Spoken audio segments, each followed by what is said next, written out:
অসম্ভব, আমি এটা পারবো না। ক্যামেরার সামনে অভিনয় করা একরকম, মঞ্চে অভিনয় করা আরেক রকম। আর এখানে সত্যিকারে একটা মানুষের আবেগ, জীবনের ক্ষত, এর সাথে অভিনয়, না না না, আমি এটা কোনোভাবেই পারবো না। তোমার ভয়টা বুঝতে পারছি মোনা। আসলে আমরা যা করছি সম্পূর্ণ দাদা ভাইয়ের ভালোর জন্যই, বিশ্বাস করো।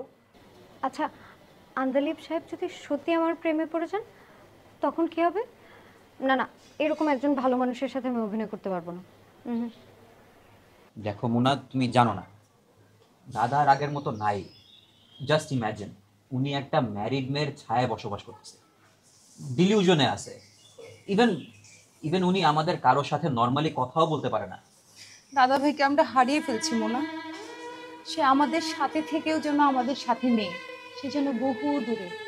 ওই যে লুনা জাদুটোনা, ওকে যদি সরাতে না পারি তাহলে আমরা দাদা ভাইকে কখনো ফেরাতে পারবো না।